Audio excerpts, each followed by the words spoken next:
Wicked Cyclone at Six Flags New England was my first ever RMC, and I'm just going to say that I absolutely loved the experience.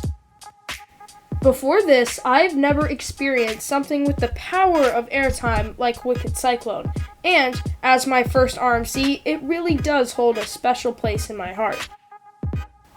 This is easily my number one coaster overall, and it's no competition because my old number one coaster was Sandy's Blasting Bronco. And while I do love that ride, this, without a doubt, is better. Now, the day I visited Six Flags New England, the park was absolutely packed, and it was around 90 to 92 degrees out. And all the coasters were running like a bat out of hell. And Wicked Cyclone was no different. Though I only got one ride on Wicked Cyclone, so maybe you should take this review with a grain of salt. Now, let's dive into Wicked Cyclone. To start off this amazing attraction, you take a slow right-hand turn out of the station. By the way, the presentation of this ride isn't bad, as it's themed to a storm chaser group called Chase, and it has some random bits of theming scattered. I also really love the train design. I also want to take this time to say thank you to East Coasters for the footage of this video. I love his content and make sure to go check him out. Then, you head up a 109-foot tall lift hill. Now, Wicked Cyclone I think is on a hill, so you get some amazing views of the park. Then, you go down the 109-foot tall first drop, and let me just say, this drop is a real gut punch. You absolutely get launched into your lap bar. This is also easily the best first drop I've ever experienced. Now, I haven't ridden this coaster in the back row, so when I do that, it'll definitely go up in my rankings. Then you fly into a massive overbank that made me gray out really hard. I was probably seeing gray from the start of that overbank to the end of that off-axis airtime hill. It was absolutely insane. Speaking of that off-axis speed hill, this is also another highlight of the ride for me as you get thrown out of your seat in sustained flowjector airtime. Then you fly up into an amazing zero-G stall that gives some amazing hang time and lateral whip. Then after that, you head into an overbank. Then you go into the highlight of the ride for me, which is that double down.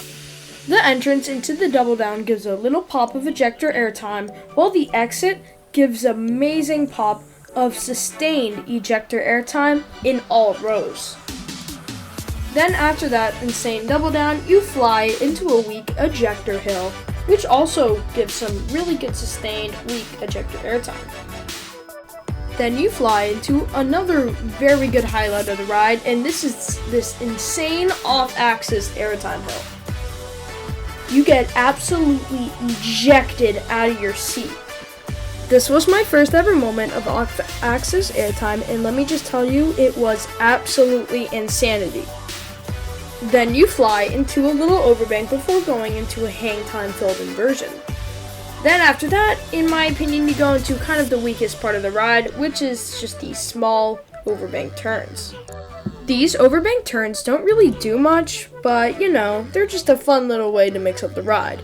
Then you go into what a lot of people like to call the Shilkey Special.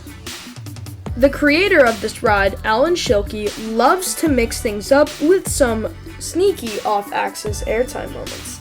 This is another amazing airtime moment on the ride. After the Shilkey Special, you head into the third and final inversion on the ride, which is this slow zero-G roll, and it gave some of the best hang time I've ever experienced. Now, let me just remind you that at this point of the ride was absolutely flying, and I don't want to hear anybody complain about the pacing.